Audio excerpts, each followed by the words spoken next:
પિંકીબેન, મહાવીરાલ 4 રસ્તાથી બોલું છું. તમને અત્યારે લગભગ 7:30 ફોન કર્યો, વિડીયો કોલ કર્યો, તમે ઉપાડ્યો નથી.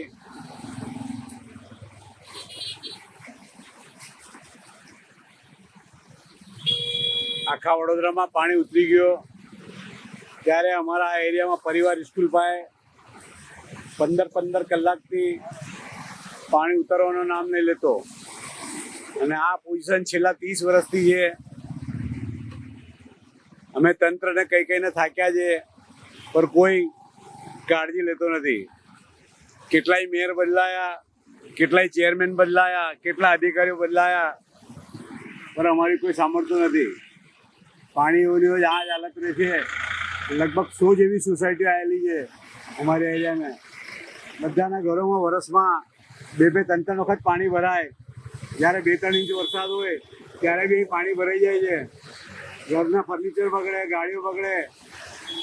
અમારે મેકેનિક 12 મહિનાનું ઉચ્ચક કરીને રાખવું પડે. ઘરના ફર્નિચર બગડી જાય છે. ઓર અમારી કોઈ સાંભળતું નથી.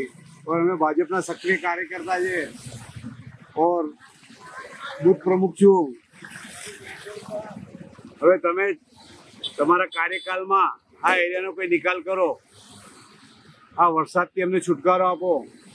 2-3 ઇંચ વરસાદમાં બી પાણી ભરે છે. આજે 15 કલાક થયા છે, પણ પાણી ઉતરવાનું નામ નહીં લેતો. આ પરિવાર સ્કૂલ છે, કેટલી વખત એને બંધ રાખવી પડે. છોકરાઓને 4-4 દિવસની રજા આપવી પડે.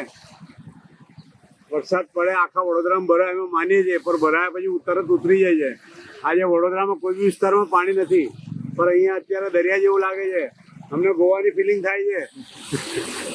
તમે જલ્દીમાં જલ્દી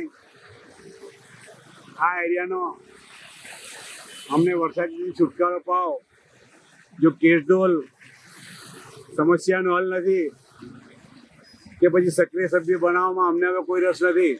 અમારો નિકાલ નહીં કરો ત્યાં સુધી અમે નહીં તો કેસડોલ વિતરણ કરવા દઈએ, ના અમે સભ્ય બનાવીએ.